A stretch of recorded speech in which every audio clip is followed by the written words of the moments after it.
and I was filming that, and then somebody came because the court booking was up and was just like looking at me like, what the hell is this guy doing?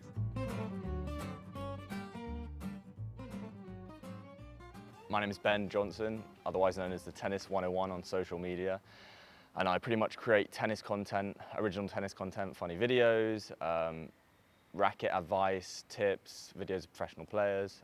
In a nutshell, that's pretty much it.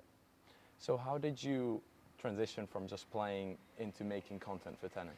So I'd always worked in marketing and always been sort of filming things since I was 10, 11 years old when I got my first MacBook. And I'd always make parody, funny videos, and then I recently left my job at the end of 2022 and I started my own investment company, and then I still wanted to continue creating videos.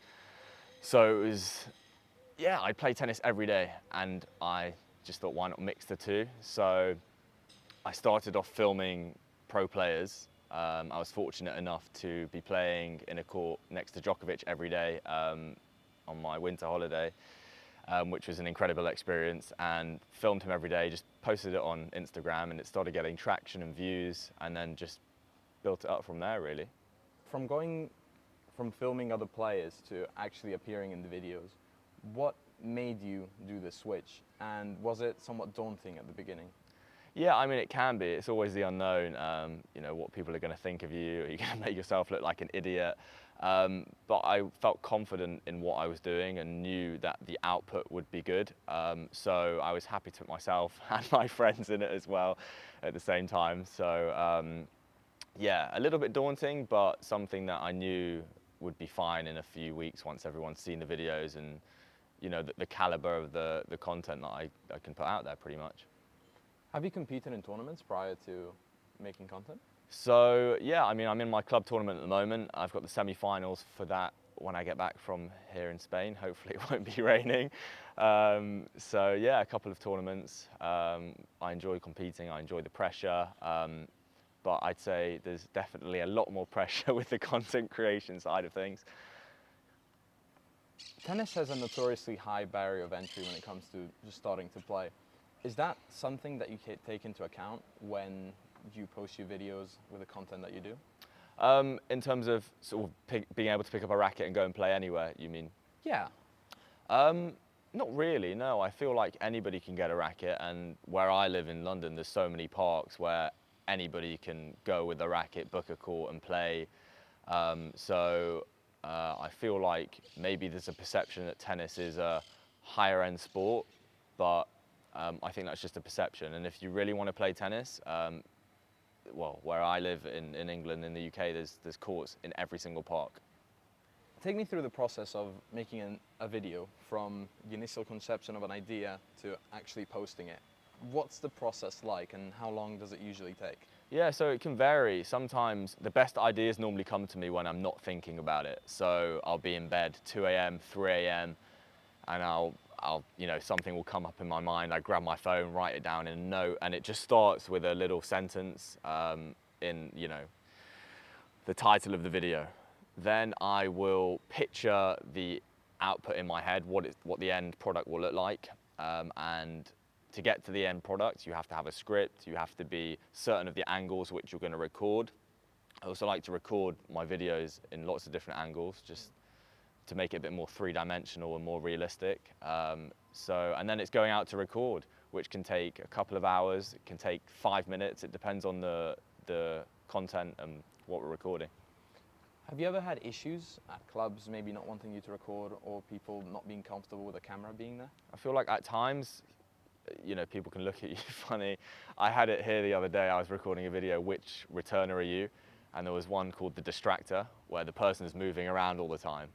Yeah. And I was filming that, and then came because the court booking was up and was just like looking at me like, what the hell is this guy doing? So things like that can be a bit strange, people not really understanding, especially the older generation might not be sort of, you know, don't really understand the social media world. But I feel like it's, you know, it's coming into its own and people are understanding it a bit better.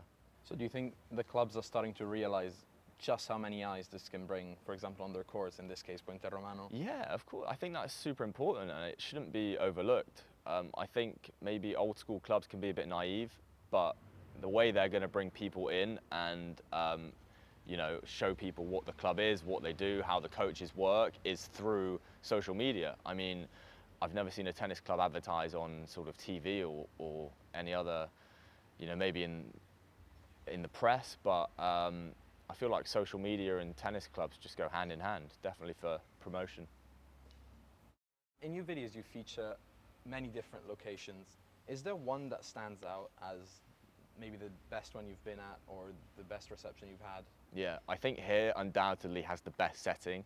On the hard courts, you've got the mountain range in the background and beautiful palm trees everywhere. So aesthetically, I think this club is definitely one of the best. And this stadium as well that we're in now. It's, you know, being able to make content here is amazing.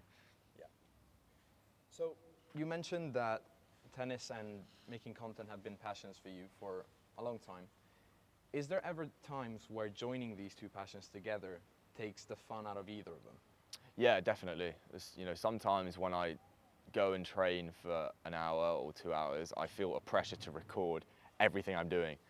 And then if I don't record it, I think, oh no, like that was a good shot I hit, or that was a great rally we had. I can't put that on my page. So I think it's super important to be able to distinguish the two and separate my fun training and playing time from content creation time. Was there a shoot for a video that was especially either frustrating or difficult due to the conditions? Yeah, so I was with my friend. He was playing a futures in Tel Aviv, and you know, in between his training, I badgered him to record some content with me, and he did. He's sort of the extra in all my videos, Max, and we were recording. What was the video? So when your doubles partner double faults, what you say versus what you want to say. Every 3 minutes or 1 minute less, the camera would shut down because of the heat, 33 degrees. So you'd think you'd got a good scene, and then you'd go back to the camera and realize nothing had been recorded. So that was quite a tough process.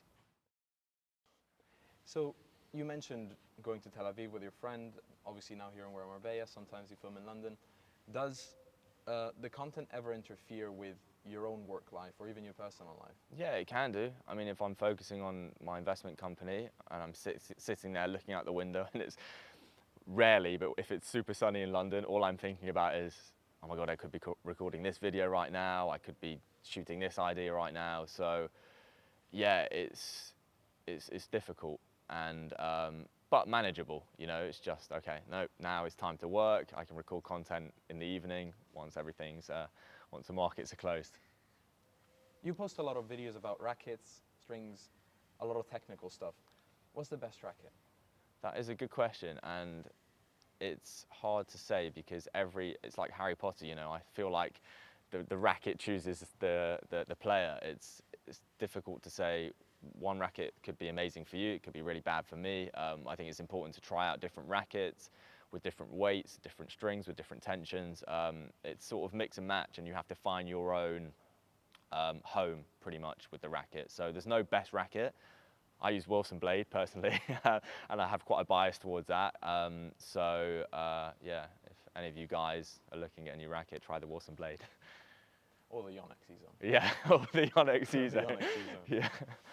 So tennis has gone through a pretty serious stage of growth after lockdown, and it's obvious they're focusing a lot on media and promotion. As someone with a background in marketing, is there something that you think they need to do to better promote the sport? Yeah, I think it's just bringing it down to a younger generational level, really trying to you know, be in tune with them, because these are the people that are going to be playing in the next 20 years. So it's how do you make it appealing to a younger population, in my opinion, and whether that's through creating fun content, creating different tennis concepts like Patrick Muratoglu's done with UTS, just modernizing tennis in a way, but obviously still keeping its old values, which are super important, but just bringing it into the sort of 21st century in a way.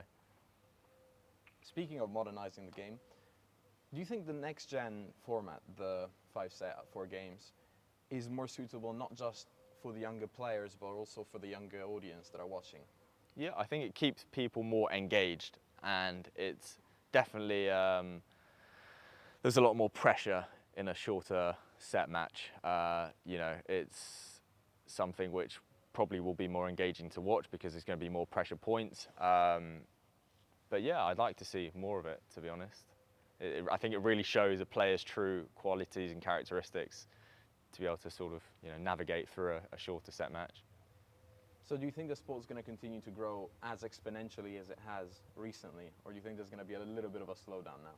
There's always going to be a plateau, and you're always going to have competition such as paddle and pickleball, because I feel like they're growing exponentially compared to tennis. But I hope people realise that, you know, paddle and pickleball are here and tennis is like here. So you're not going to start making pickleball content? Oh, definitely not, no. Maybe a bit of paddle content, but mostly tennis.